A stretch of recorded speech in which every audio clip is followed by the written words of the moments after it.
నన్ను నమ్ము నీకు చూపిస్తాను. నేనండి మీ తిరుపతి అబ్బాయిని. ఇంతవరకు మీరు ఎవరైనా అయోధ్య టెంపుల్ ని చూడకపోతే ఈ వీడియోని లాస్ట్ వరకు చూడండి. మీరు బ్యాక్ సైడ్ చూస్తున్నారు కదండి, మా తిరుపతిలో అయోధ్య టెంపుల్ ఎలా ఉంటుందో అలా సెట్ అయితే తయారు చేశారండి. ఈ అయోధ్య సెట్ లోపలికి వెళ్ళేటప్పుడు అయితే చూస్తున్నారు కదండి, మొత్తం కూడా రామునికి సంబంధించిన బ్యానర్లు అయితే వేస్తున్నారండి. ఇక్కడైతే అయోధ్య లోపలికి వెళ్ళడానికి ఒక పర్సన్ కి 100 రూపీస్ అయితే చార్జ్ చేస్తున్నారండి. మరి లోపలికి వెళ్ళి ఈ అయోధ్య సెట్ ఎలా ఉందో చూసేద్దాం పదండి. రాముని యొక్క అయోధ్య రామ్ మందిర్ ని మనకి చూపిస్తుంది శ్రీ భువనేశ్వరి ట్రేడర్స్ ఎగ్జిబిషన్ వాళ్ళు అయితే చూపిస్తున్నారండి. మెయిన్ గేట్ లో నుంచి లోపలికి వచ్చానో లేదో, తిరుపతిలో ఉన్నానా లేదా రియల్ గా అయోధ్య రామ్ మందిర్ దగ్గర ఉన్నానో అస్సలు అయితే అర్థం కావట్లేదండి. అంత బాగా అయితే డిజైన్ చేశారు. రియల్ గా అయోధ్య మందిరం చూస్తే ఎలా ఉంటుందో సేమ్ అలానే అయోధ్య మందిరాన్ని అయితే తయారు చేశాను నేను. దీన్ని చూస్తూ ఉంటే ఒక సెట్ అని అయితే అస్సలు అనిపించట్లేదు. రియల్ గా రామ్ మందిర్ లో ఉన్న ఫీలింగ్ అయితే కలుగుతుందండి. బయట నుంచి చూస్తుంటేనే ఇంత బాగుందంటే మరి లోపలికి వెళ్ళి ఆ బాలరాముని విగ్రహం ఎలా ఉందో చూసేద్దాం పదండి. మనకు చూస్తున్నారు కదండి, ఎంట్రన్స్ లోనే 2 ఏనుగు విగ్రహాలు,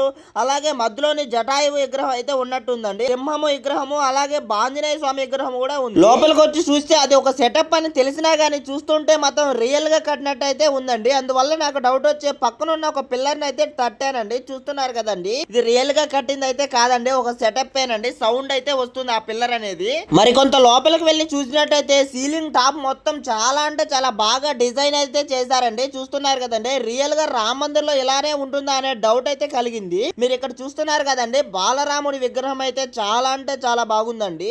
అయోధ్య మందిరంలో ఎలా అయితే ఉంటుందో సేమ్ అలానే డిజైన్ చేసి అయితే పెట్టారండి. ఒక చేతిలో విల్లు మరొక చేతిలో బాణం అయితే పెట్టుకొని బాలరాముడు ఎంత ముద్దుకున్నాడో చూడండి. మనం అయోధ్యలో ఉన్న రామ మందిర్ టెంపుల్ దగ్గరకు వెళ్ళినా కూడా ఇంత దగ్గర నుంచి అయితే ఆ బాలరాముని విగ్రహాన్ని అయితే చూడలేమండి. అంత బాగా అయితే ఆ బాలరాముని విగ్రహం అయితే ఉంది. మా తిరుపతిలో ఉన్న ఈ అయోధ్య టెంపుల్ లో ఉన్న బాలరాముని విగ్రహాన్ని దర్శించుకోవడానికి మీరు చూస్తున్నారు కదండి, చాలా మంది జనం అయితే వచ్చి ఆ బాలరాముని విగ్రహాన్ని అయితే దర్శించుకొని అయితే వెళ్తూ ఉన్నారు. అయోధ్యలో ఉన్న బాలరాముని విగ్రహాన్ని మనం దర్శించుకొని బయటకు వచ్చినట్టయితే ఇక్కడ చూస్తున్నారు కదండి, రకరకాల వస్తువులు అలాగే ఇక్కడ పీసి మిఠాయిలు, చిన్నపిల్లలు ఆడుకోవడానికి చిన్న చిన్న గేమ్స్ అయితే చాలా అంటే చాలా ఉన్నాయండి.